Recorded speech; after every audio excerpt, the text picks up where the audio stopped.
வணக்கம். உங்கள் அபிமான அனந்தலை வாழ் ஜோதிடர் வேலாயுதத்தின் நன்றி கலந்த வணக்கத்தை தெரிவிச்சுக்கிறேன். இந்த பதிவு எதுக்காகனா, இந்த 2026 கடினமான சூழ்நிலை மீட்டெடுக்கக்கூடிய ராசி அப்படின்னு சொல்லலாம். ஒரே வார்த்தை சொல்லணும்னா, ரொம்ப கடினமான சூழ்நிலை வாழ்ந்துட்டு இருக்கிற ராசியில முதன்மை பெறுகின்ற ராசியம் இவங்க தான் இருக்காங்க. மீன ராசி காலபுருஷ தத்துவத்துக்கு 12ஆம் இடம் என்று சொல்லக்கூடியவங்க தான். இப்ப ஜென்ம சனி நடைபெற போது என்ன சாமி, ஜென்ம சனி நடைபெறும். இறைவன் கொடுப்பதை மனிதனால் தடுக்க முடியாது. இதுதான் நம்மளுடைய வாழ்வாதாரமே.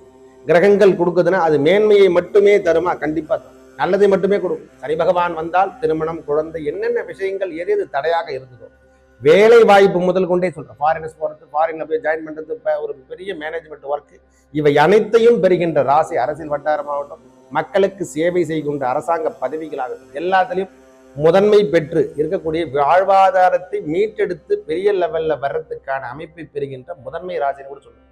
அதுல மீனராசிக்காரங்க திருமணம் சார்ந்த விஷயத்தில் ஏற்பட்டு வந்த தடை, குழந்தை தடை, இதெல்லாம் எல்லாம் என்ன தடையான விஷயம். அதாவது இடம்பொருள் ஏவல் என்று சொல்றால் போல, அவங்களுக்கு இடம் இல்லை, வாடகையில் தான் இருக்க, எனக்கு வீடு கிடையாது, சொந்த அமைப்பு கிடையாது, எனக்கு குடும்பம் கிடையாது சொன்னவங்க அனைவருக்கும் வேலை வாய்ப்பு, சம்பளம், உயர் பதவி, திருமணம், குழந்தை எல்லாமே கிட்டக்கூடிய 2026 ஆண்டு இவங்களுக்கு பெரிய மீட்டெடுத்து பெரிய மேன்மை.